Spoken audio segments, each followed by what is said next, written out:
நண்பர்கள் அனைவர்களுக்கும் வணக்கம். ஸோ நம்ம சேனலில் சிவில் லெக்சர் நோட்ஸ் சேனலில் ஸோ ஸ்ட்ரக்சரல் டிசைன் அண்ட் ட்ராயிங்கில் வரக்கூடிய அந்த ரீட்டைனிங் வால், ஸோ ரீட்டைனிங் வால் பொறுத்தே காமனாக வரக்கூடிய அந்த டிசைனை வந்து நம்ம பார்க்கலாம். ஸோ இந்த பார்ட்டில் இந்த வீடியோவில் நம்ம என்ன பார்ப்போம் அப்படின்னா இன்ட்ரோடக்ஷன் பொறுத்து பார்ப்போம். ஸோ ஜென்ரலாக ரீட்டைனிங் வால்னால் என்ன அப்படின்றதோடைய பேசிக் மட்டும் தான் சொல்லுவேன். அண்ட் தென் ஃபெயிலியர்ஸ் இதோடைய பேசிக்ஸ் மட்டும் இந்த வீடியோவில் நான் வந்து சொல்லுவேன். ஸோ அடுத்த வீடியோவில் கேண்டிலிவர் ரீட்டைனிங் வால் பொறுத்து நம்ம பார்ப்போம். ஸோ இதுதான் ஃபஸ்ட் வீடியோ. ஸோ வீடியோக்குள்ளே போகிறதுக்கு முன்னாடி நீங்கள் நம்ம சேனலுக்கு புதிய நபராக இருக்கீங்க அப்படின்னா கண்டிப்பாக கீழே இருக்கக்கூடிய சப்ஸ்கிரைப் பட்டன் அழுத்திருங்க. அப்போ தான் இந்த சேனலில் போடக்கூடிய அனைத்து விதமான இன்ஃபர்மேஷனும் உங்களுக்கு நோட்டிஃபிகேஷனில் வரும். ஸோ ரீட்டைனிங் வால் பற்றி தான் நம்ம பார்க்க போகிறோம். ஸோ ரீட்டைனிங் வாலில் வந்து ஃபஸ்ட்டு ஜென்ரலாக ரீட்டைனிங் வால்னால் என்ன அப்படின்னு சொல்லி பார்க்கலாம். ஸோ ரீட்டைனிங் வால் அப்படின்றது ஒரு ஸ்ட்ரக்சர், ஒரு ஆர்சிசி ஸ்ட்ரக்சர் அப்படின்னு சொல்லலாம். ஸோ ரீட்டைனிங் வாலில் வந்து நிறையா வேறு விதமான வால்ஸ் வந்து ட்ரைனேஜ் ஒர்க் பண்ணுறப்ப அந்த சாயிலை ரெசிஸ்ட் பண்ணுறதுக்காக பார்த்துருப்போம் நம்ம ரோட்லலாம். ஸோ ரீட்டைனிங் வால் அப்படின்றது வந்து இப்போ இந்த மவுண்டெயின் ஏரியாஸில் வந்து இந்த பாறைகள் இல்லை அந்த மண் வந்து கீழே வந்து ரோட்டில் விழாமல் இருக்கிறதுக்காக கட்டக்கூடிய ஸ்ட்ரக்சர்ஸ் சொல்லலாம். அதேமாதிரி வாட்டர், இப்போ வந்து நீங்கள் வந்து ஒரு கரை பார்க்குறீங்களே, ஸோ அதுவும் ஒன் டைப் ஆஃப் ரீட்டைனிங் தான். ஸோ இதெல்லாம் தான் வந்து ரீட்டைனிங் வாலை பொறுத்து நம்ம சொல்லணும் அப்படின்னா ஸோ எக்ஸாம்பிள்ஸாக ஸோ இது வந்து அபட்மெண்ட்ஸ் அப்படின்னு சொல்லலாம். ஸோ பேக் ஃபில் இதில் வந்து நிறைய விஷயங்கள் நீங்கள் ஃபஸ்ட்டு தெரியணும். ஸோ ரீட்டைனிங் வால் வந்து நீங்கள் பார்த்துருப்பீங்க. நான் அதை திரும்பவும் நான் இதில் வந்து வரைஞ்சி காட்டுறேன். ஸோ ரீட்டைனிங் வால் பார்த்தீங்கன்னா இந்த மாதிரி ஒரு கேன்டிலிவர் ஷேப்பில் இருக்கும் ஆக்சுவலாக. ஸோ இதில் வந்து மண் வந்து பேக் ஃபில் அப்படின்னு சொல்லுவாங்க. ஸோ இந்த இடத்துல மண் இருக்குது அப்படின்னா இது வந்து சாயில்னு எடுத்துக்கலாம். ஸோ இது வந்து சாயில் அப்படின்னா இது வந்து பேக் ஃபில்லு. ஸோ இது வந்து ஸ்டெம்முன்னு சொல்லுவாங்க. ஸோ இதுதான் ஸ்டெம். ஸோ தண்டு நம்ம செடியில் இருக்க மாதிரி தான் இது ஸ்டெம்முன்னு சொல்லுவாங்க. ஸோ நெக்ஸ்ட்டு வந்து பார்த்திங்கன்னா இது வந்து டோ. ஸோ டோ அதாவது நம்மளுடைய கால் பாதத்தில் முன் பாதம் வந்து சொல்கிறது வந்து டோ சொல்லுவாங்க. பேக்கில் வந்து ஹீல்ஸ் சொல்லுவோம்ல செப்பலில். ஸோ அதே மாதிரி தான் இதில். ஸோ இப்போ இதில் வந்து பேக் ஃபில் அப்படின்னா என்னன்னு பார்த்துட்டிங்க.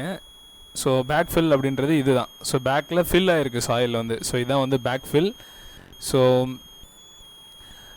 இது வந்து இன்க்ளைண்டாக இருக்கலாம் இல்லை ஹரிசாண்டலாக இருக்கலாம். அதெல்லாம் நம்ம போக போக பார்க்கலாம். அதுக்கடுத்து மிக முக்கியமாக பார்க்க வேண்டியது சர்சார்ஜ் ஆங்கிள் அப்படின்னா என்னன்ட்டு. ஸோ சர்சார்ஜ் அப்படின்றது வந்து என்ன அப்படின்னா ஸோ இதுதான். இப்போ இந்த இது வந்து ஹரிசாண்டலாக இருக்குது, இந்த மாதிரி சாயில் பேக் ஃபில் ஆகிருக்கு, இதில் வந்து எந்த ஒரு மேலே வந்து மண் இப்படி ஏறி இறங்குறதோ இந்த மாதிரி எந்த ஒரு இதுவும் இல்லை அப்படின்னா அது வந்து zero surcharge.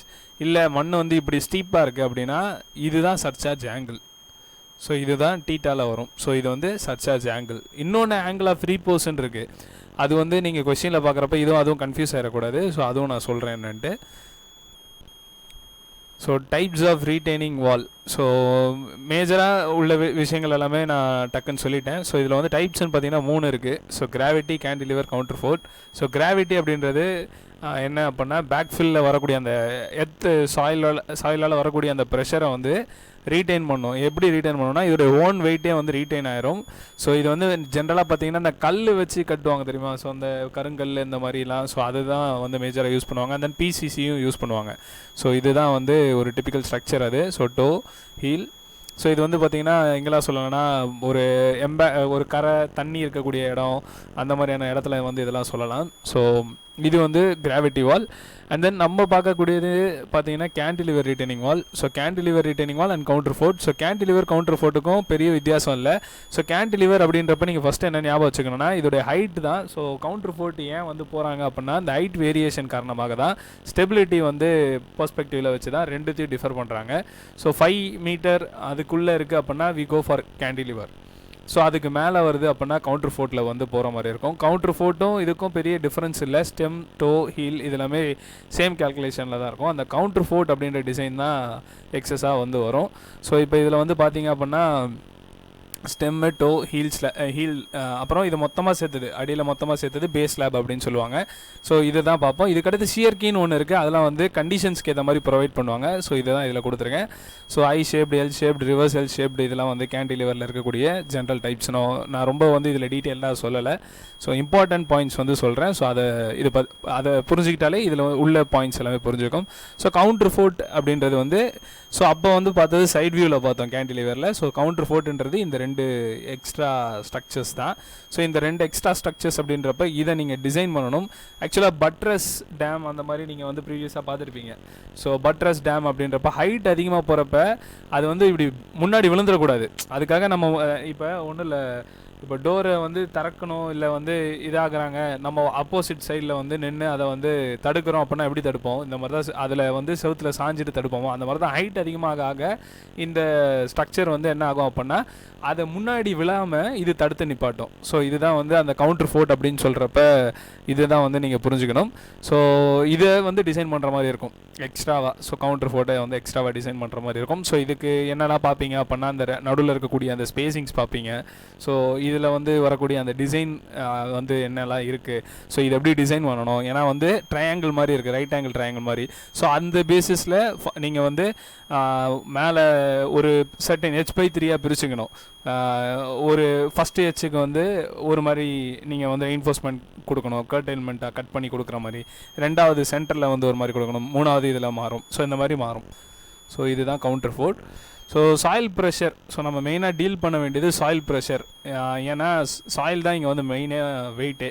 So active earth pressure, passive earth ப்ரெஷர்னு 2 இருக்குது. ஸோ அதுக்கடுத்து பின்னு நான் டினோட் பண்ணுறேன். ஸோ ஆக்சுவலாக இது வந்து கேஏ கேபின்னு சொல்லுவாங்க, இல்லை P(A) P(P) அப்படின்னு சொல்லுவாங்க. ஸோ அது வந்து ஃபோர்ஸுக்கு சொல்லுவாங்க. ஸோ இது வந்து என்ன அப்படின்னா ஜென்ரலைஸ்டாக பார்க்கணும். ஆக்டிவ் ப்ரெஷர் அப்படின்னா என்னென்னா சாயில் மெக்கானிக்ஸில் இது வந்து பார்த்துருப்பீங்க ஆக்சுவலாக லேட்ரல் எர்த் ப்ரெஷர் அப்படின்னு சொல்லிட்டு. ஸோ லேட்ரல் எர்த் ப்ரெஷர் அப்படின்றப்ப என்ன வரும் அப்படின்னா சாயில் வந்து ஆக்ட் ஆகக்கூடிய விதம் அப்படின்றது. இப்போ இது வந்து பேக் ஃபில்லேருந்து இது என்ன பண்ணும், ஸ்டெம்மை வந்து இப்படி முன்னாடி தள்ள பார்க்குமா. ஸோ இந்த மாதிரி தள்ளக்கூடிய அந்த ப்ரெஷர் இருக்குல்ல, இது ஆக்டிவ் ப்ரெஷர். ஸோ இதுதான் ஆக்டிவ் ப்ரெஷர். ஸோ பேசிவ் ப்ரெஷர்ன்றது இப்படி ஆப்போசிட்டில் வந்து தள்ளக்கூடிய விதம். ஸோ இதுதான் வந்து பேசிவ் ப்ரெஷர். ஸோ சிம்பிளாக சொல்லணும் அப்படின்னா, ரொம்ப டீட்டெயில்டாக இல்லாமல் சிம்பிளாக சொல்லணும்னா இந்த மாதிரி தான் சொல்லணும். ஸோ இதுதான் ஆக்டிவ் எர்த் ப்ரெஷர். ஸோ இது வந்து pressure of backfill. So இது வந்து ரேங்கைன்ஸ் தியரின்னு வரும். ஸோ ரேங்கைன் தியரி அதெல்லாம் ரொம்ப டீட்டெயில்டாக போவேன்னா, டென்சைல் ஸ்ட்ரெஸ் வந்து அதில் என்ன வருமோ அதே வந்து இதுலேயும் வரும். இந்த ப்ரெஷர் மூலயமா வருது அப்படின்னா அப்போ வந்து அது வந்து ஃபெயிலியர் ஆகும். ஸோ அதான் ரேங்கின் ஃபெயிலியர் தியரி அப்படின்றது. ஸோ இதில் என்னென்னா அசம்ஷன்லாம் பார்த்தாங்க அப்படின்றதெல்லாம் இதில் சொல்லியிருக்காங்க. ஸோ சாயில் மாஸ் வந்து செமி இன்ஃபைனைட்டாக, ஹோமோஜினஸாக, ட்ரை அண்ட் கோஷனில். ஸோ கோஷன் அப்படின்னா ஒரு பார்ட்டிக்கல், அதாவது ஒரு மண்ணுக்கும் இன்னொரு மண்ணுக்கும் நடுவில் வந்து ஒரு ஃபோர்ஸ் இருக்கும், ஒரு ஸ்டிக்கிங் ஃபோர்ஸ் இருக்கும், அட்ராக்டிங் ஃபோர்ஸ். ஸோ அது வந்து இல்லாமல் இருக்கப்போ ஸோ அந்த மாதிரியான இதுவாக இருக்கும் அப்படின்னு சொல்லி நீங்கள் வந்து ரேங்கைன்ஸ் தியரியில் வந்து நம்பிப்பீங்க. So and then ground surface வந்து எப்படி இருக்கும், ஹரிசாண்டலாக இருக்குமா, வெர்டிகலாக இருக்குமா, இல்லை அதில் வந்து ஷியர் ஃபோர்ஸ் வருமா அப்படின்றதெல்லாமே அசம்ஷன்ஸாக மேக் பண்ணியிருக்கீங்களா இல்லையா அப்படின்றது இந்த அசம்ஷன்ஸில் இருக்கும். ஸோ கோஷன்லெஸ் சாயிலுக்கு வந்து 4 கேசஸ் இருக்குது. ஸோ ஒன்று வந்து பார்த்திங்க அப்படின்னா ஈரமாக இல்லாமல் ட்ரையாக காஞ்சி போய் அண்ட் தென் ஈரமாக இருக்கக்கூடியது வித் நோ சர்சார்ஜ். சர்சார்ஜ்னால் என்னன்னு சொல்லிட்டேன், அந்த மேலே இருக்கக்கூடிய அந்த ஆங்கிள் சொன்னால மண் வந்து ஸ்டீப்பாக இருக்கா இல்லை வந்து ஹரிசாண்டலாக இருக்கா அந்த மாதிரி. And then submerged backfill. சப்மர்ஜ்னா தண்ணியால் மூழ்கி இருக்கா, பின்னாடி மண் இருக்குல்ல, மண்ணில் வந்து ஈரப்பதம் இருக்கா, தண்ணி வந்து ஃபுல்லாக மூங்கி இருக்கா அப்படின்றது வந்து 2வது கேஸு. 3வது பார்த்தீங்கன்னா backfill with uniform surcharge. Uniform சர்சார்ஜ்னா அப்படியே சமமாக இருக்குது, ஹரிசாண்டலாக இருக்குது அப்படின்னு அர்த்தம். பேக்ஃபில் வித் ஸ்லோப்பிங் சர்ஃபேஸ், அதான் வந்து ஸ்டீப்பாக இருக்க மாதிரி. ஸோ இதெல்லாமே இதில் மெயினாக பார்க்கக்கூடிய விஷயம். ஸோ இது எல்லாத்துக்கும் ஏற்ற மாதிரி இங்கே வந்து ஃபார்முலாஸ் வந்து வரும். ஸோ ஆக்டிவ் எர்த் ப்ரெஷர் இதில் வந்து என்ன வருது அப்படின்னு பார்த்தீங்க அப்படின்னா KA காமா H. ஸோ காமான்றது என்னென்னா யூனிட் டென்சிட்டி ஆஃப் சாயில். நீங்கள் வந்து காமான்றது வந்து ப்ரீவியஸாக இதில் பார்த்துருப்பீங்க சாயில் டென்சிட்டி அப்படின்னு சொல்லி, அதே தான். ஸோ ஜென்ரலாக சாயில் டென்சிட்டி பார்த்தீங்கன்னா 17 இல்லை 18 எடுப்போம். ஸோ 18 மேஜர் கேசஸில் எடுக்கிற மாதிரி இருக்கும்.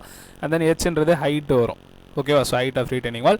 KAன்றது ஒரு coefficient of active earth pressure. So coefficient அப்படின்றது எதை பேஸ் பண்ணி வரும் அப்படின்னா அது வந்து ஆக்சுவலாக நீங்கள் அந்த ஸ்ட்ரென்த் ஆஃப் மெட்டீரியல்ஸில் வந்து பிரின்சிபல் ஸ்ட்ரெஸ் பிரின்சிபல் ஸ்ட்ரெயின் சொல்லி அந்த இதெல்லாம் படிச்சிருப்பீங்க ஃபஸ்ட்டு இதில். ஸோ அதில் வந்து இந்த கான்செப்ட் வந்து அந்த அதாவது இந்த KA அப்படின்றதுக்கு அதில் வந்து சொல்லலாம். ஸோ ஒரு எப்படி சொல்லலாம் அப்படின்னா ஒரு பிளேன் படிச்சிருப்பீங்க ஆக்சுவலாக. ஸோ இந்த மாதிரி ஒரு பிளேன் வந்து இதில் வந்து அவங்களுக்கு வந்து ஸ்ட்ரெஸ் ஆக்ட் ஆகிற மாதிரி பார்த்துருப்பீங்க. ஸோ இது ஒரு 2D பிளேனில் வந்து ஸோ இதில் வந்து ஷியர் ஸ்ட்ரெஸ்ஸும் இப்படி வந்து ஆக்ட் ஆகிற மாதிரி பார்த்துருப்பீங்க. ஸோ இதே மாதிரி தான் இப்போ மண் இங்கே இந்த பாக்ஸ் தான் இந்த பாக்ஸு. ஸோ இந்த பாக்ஸில் வந்து மண் வந்து எப்படி ஆக்ட் ஆகும்னா இந்த சைடு ஆக்ட் ஆகும். ஸோ இதெல்லாம் பேஸ் பண்ணி இதில் வந்து 2 விதமாக நீங்கள் வந்து பார்ப்பீங்க. அது ஆக்சுவலாக 3 விதமாக பார்க்கணும். நம்ம வந்து ஒய் ஆக்சிஸ், அதாவது XYZ இருக்குமா. ஸோ இதில் வந்து எக்ஸ்ன்னு இது வச்சுக்கிட்டிங்கன்னா இது ஒய், இது ஜெட்டு. ஸோ அப்போ அந்த நம்மளுக்கு வந்து ஒய்ன்றது இந்த இங்கே உள்ளதுலேயே போயிடும். ஸோ நம்மளுக்கு மேஜர் பார்த்திங்கன்னா எக்ஸ் ஃபோர்ஸ் தான் நம்ம வந்து கால்குலேட் பண்ணணும். ஸோ அந்த எக்ஸ் ஃபோர்ஸ் கால்குலேட் பண்ணுறதுல இந்த கோஎஃபிஷியன்ட்ன்றது ரொம்ப இம்பார்ட்டன்ட். ஸோ அதான் வந்து அந்த கேஏ. ஸோ அந்த கேஏல வந்து எதை பேஸ் பண்ணி வரும் அப்படின்னா நீங்கள் வந்து பெர் மீட்டருக்கு எல்லாமே சொல்லுவீங்க. அது வந்து எதை பேஸ் பண்ணி வரும் அப்படின்னா அந்த டீட்டான்ற ஒரு விஷயம் இருக்குது. ஸோ அதுதான் வந்து அந்த கோஎஃபிஷியன்ட்டில் ரொம்ப இம்பார்ட்டண்ட்டான டேர்மு. ஸோ இதுதான் வந்து KA = 1 - sin phi / 1 + sin phi அப்படின்னு வரும். ஸோ ஆங்கிள் ஆஃப் இன்டர்ஃப்ரிக்ஷன், அந்த ஆங்கிள் ஆஃப் இன்டர்ஃப்ரிக்ஷன்றது தான் நான் ப்ரீவியஸாகவே சொன்னேன். அந்த கோஎஃபிஷியன்ட்றது என்ன அப்படின்னா அந்த கோஹெஷன்லெஸ் சாயில் சொன்னேன். ஸோ அந்த 2 பார்ட்டிகளுக்கும் நடுவில் இருக்கக்கூடிய அந்த அட்ராக்டிங் ஃபோர்ஸ், ஸோ அதை பேஸ் பண்ணி தான் நீங்கள் வந்து ஃபைண்ட் அவுட் பண்ணுற மாதிரி இருக்கும். ஸோ அதுக்கடுத்து இதோடைய ரிசல்டன்ட் ப்ரெஷர் அப்படின்றப்ப அது வந்து P(a) அப்படின்னு சொல்கிறது. So of KA gamma h² அப்படின்னு வரும். ஸோ இது வந்து பார்த்தீங்க அப்படின்னா எங்கே வந்து இந்த ப்ரெஷர் ஆக்ட் ஆகும்னா h/3 above the பேஸ்லேருந்து மேலே வரக்கூடிய அந்த h/3. ஸோ இப்போ வந்து 1 மீட்டர்னு வைங்களேன், 1/3 போடுறீங்க அப்படின்னா 33 வரும்ல. ஸோ 0.33 வரும்ல. ஸோ அந்த இடத்துல வந்து மேக்ஸிமமாக அந்த ப்ரெஷர் வந்து இருக்கும் அப்படின்னு சொல்கிறாங்க. ஸோ ட்ரையாக இருக்கப்போ ட்ரை யூனிட் வெயிட் எடுத்துக்கணும், வெட்டாக இருக்கப்போ மாய்ஸ்ட் யூனிட் வெயிட் எடுத்துக்கணும். ஸோ இது வந்து சாயில் கண்டிஷனை பொறுத்து. ஸோ இப்போ நீங்கள் வந்து சைட்டில் போயிட்டு தண்ணி இருக்கக்கூடிய இடத்துல வந்து கன்ஸ்ட்ரக்ட் பண்ணுறீங்க அப்படின்னா நீங்கள் மாய்ஸ்டும் எடுத்துக்கணும், ட்ரையும் எடுத்துக்கணும். ஸோ 2மே எடுத்துக்கணும். ஸோ 2மே கன்சிடர் பண்ணுற மாதிரி இருக்கும். ஸோ அதுதான் வந்து இங்கே கொடுத்துருக்காங்க. ஸோ நெக்ஸ்ட்டு சப்மர்ஜ்டு, ஸோ தண்ணி இருக்க மாதிரி. ஸோ இதில் வந்து என்ன ஆகும் அப்படின்னா எக்ஸ்ட்ராவாக வந்து இந்த வாட்டர் ப்ரெஷரும் ஆட் ஆகும். ஸோ தண்ணி சப்மர்ஜ்டு அப்படின்னா ஸோ இதுதான் gamma WH. ஸோ இது வந்து பார்த்தீங்க அப்படின்னா 2 விதமாக, so small h1 capital H1 அப்படின்னு சொல்லி பிரிப்போம். ஸோ ஸ்மால் ஹெச்ன்றதுல ஸ்மால் ஹெச் வரும், கேபிட்டல் ஹெச்ன்றதுல கேபிட்டல் ஹெச் வரும். ஸோ ரொம்ப டீட்டெயில்டாக நான் சொல்லலை. ஸோ பேசிக்காக என்ன தெரியணுமோ அதை சொல்லியிருக்கேன். ஸோ அதோடைய லேட்ரல் ப்ரெஷர் இன்டென்சிட்டி, ஸோ அந்த ஃபார்முலா. ஸோ நெக்ஸ்ட்டு பார்த்தீங்க அப்படின்னா யூனிஃபார்மாக சர்சார்ஜ் இருக்குது அப்படின்றப்ப என்ன வரும் அப்படின்னு சொல்லி. ஸோ இது வந்து uniform surcharge. So active pressure தான். So unit weight of soil and then ஜெட்ன்ற ஒரு டேர்ம் வரும், அண்ட் தென் கியூன்ற ஒரு டேர்ம் வரும். ஸோ இந்த 2 டேர்ம் வந்து வரும். ஸோ இது வந்து வெர்டிக்கல் ப்ரெஷர் வந்து ஜெட்டுன்னு சொல்கிற மாதிரி இருக்கும். நான் ஆல்ரெடி இந்த பிரின்சிபல் ஸ்ட்ரெஸ் வரைகிறப்பவே உங்களுக்கு காட்டினேன். 3 ஆக்சிஸ் சொன்னேன், XYZன்னு சொல்லி. அதில் அந்த ஜெட்டுன்றது அதை தான் meaning.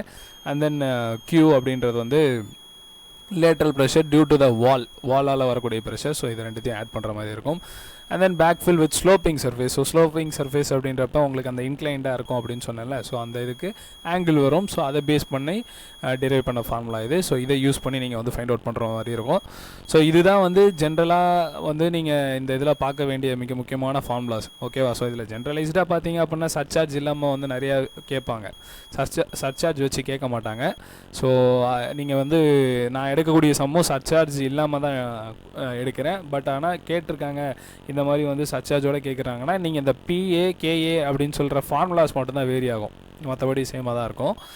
So next passive earth pressure. So passive earth ப்ரெஷர்னால் முன்னாடி இருந்து நான் சொன்னேன். So exerted on the wall when it is tendency to move towards the பேக்ஃபில்க்கு சைடுக்கு மூவ் பண்ணும். ஸோ அதான் வந்து passive earth pressure. So passive earth pressure occurs due to the soil of different level on both sides of wall. So 2த்துலேயும் வரக்கூடிய அந்த different level இருக்கிறதுனால வரக்கூடிய விஷயம் தான் வந்து பேசிவ் எர்த் ப்ரெஷருக்கு நம்ம வந்து சொல்லக்கூடியது. ஸோ இதுக்கடுத்து பார்த்தீங்க அப்படின்னா இதோடைய ஃபார்முலாஸ் வரும். ஸோ அங்கே வந்து 1 - sin phi / 1 + sin phi பார்த்துருப்பீங்க, இங்கே உல்ட்டாவாக இருக்கும். ஸோ அந்த மாதிரி தான் இருக்கும். அண்ட் தென் அதே மாதிரி பேக்ஃபில் வந்து இன்க்ளைண்டாக இருக்கப்போ அதுக்கான ஃபார்முலா என்ன அப்படின்னு சொல்லி. ஸோ இதுதான் வந்து பேசிக்காக தெரிய வேண்டிய விஷயம். So next failure. So failure of retaining வால்ன்றது 4 விஷயம் இருக்குது. ஸோ ஃபார்முலாஸ்லாம் நான் கீழே எலாபரேட்டாக சொல்லலை, நம்ம கேல்குலேஷனில் பார்த்துக்கலாம். இந்த 4 விதமான ஃபெயிலியர் அப்படின்றது என்னன்னு மட்டும் சொல்லிடுறேன். So overturning, sliding, and then பார்த்தீங்கன்னா failure of soil due to excessive ப்ரெஷரால் வரக்கூடிய failure, and then bending failure. So இது வந்து சிம்பிளைஸ்டாக உங்களுக்கு சொல்லணும் அப்படின்னா டயக்ராமில் வச்சு சொல்கிறேன். ஸோ ஓவர் டர்னிங் அப்படின்றப்ப இப்போ இங்கே வந்து சாயில் வந்து இது தள்ளுதுன்னா என்ன ஆகும் அப்படின்னா இந்த கேண்டிலிவர் வந்து நான் இப்படி வரைகிறேன். ஸோ இந்த மாதிரி கிராஸாக இப்படி போகும். ஸோ இது வந்து ஓவர் டர்னிங். நீங்களே யோசிச்சு பாருங்கள். நிறையா வீடியோஸும் வந்து நீங்கள் யூடியூப்பில் பார்க்கலாம். ஸோ ஓவர் டர்னிங் பொறுத்து பார்க்கணும் அப்படின்னா ஸோ ஒரு கிளாஸ் டப்பா எடுத்து அதில் வந்து நீங்கள் இதில் சின்ன சின்ன பால்ஸ்லாம் போட்டு பார்த்தீங்க அப்படின்னா இது வந்து ஃப்ரண்ட்டில் மூவ் ஆகும். ஸோ இது வந்து ஓவர் டர்னிங். ஸ்லைடிங் அப்படின்றது என்னென்னா அப்படியே இப்படி மூவ் ஆகும். மண் வந்து அப்படியே மொத்த ஸ்ட்ரக்சரும் இப்படி தள்ளுது அப்படின்னா அது வந்து ஸ்லைடிங். ஓகேவா. அது ஃப்ரண்ட்டில் இருக்கலாம், பேக்கில் இருக்கலாம். பேக் ஃபில் இங்கே இருக்கிறதால இது ஃப்ரண்ட்டில் போகும். ஸோ இது வந்து ஸ்லைடிங். அண்ட் தென் பார்த்தீங்க பெண்டிங் அப்படின்னா இந்த மாதிரி அளவுக்கு பெண்ட் ஆகாது, பட் ஆனால் லைட்டாக இப்படி பெண்டாக இருக்கும். ஓகேவா. இந்த ஸ்டெம் வந்து நல்லா பெண்ட் ஆகும்ல, ஸோ அது வந்து பெண்டிங். அண்ட் தென் ஸ்டெபிலிட்டி வந்து ஃபெயிலியர் ஆகிறது அப்படின்னா ஃபெயிலியர் மொத்தமாக உடையிற மாதிரி இருக்கும். ஸோ அது வந்து அதான் டென்ஷன் அந்த டென்ஷன் ஃபெயிலியர் அப்படின்னு பார்த்தோம்ல. ஸோ அது இதுதான் மேஜராக நம்ம இதில் வந்து பார்க்க வேண்டிய விஷயம். ஓகேவா. ஸோ இதுக்கான ஃபார்முலாஸ் எல்லாமே கீழே கொடுத்துருக்கு. ஸோ இதெல்லாம் செக் பண்ணுற மாதிரி இருக்கும். ஓகேவா. ஸோ நம்ம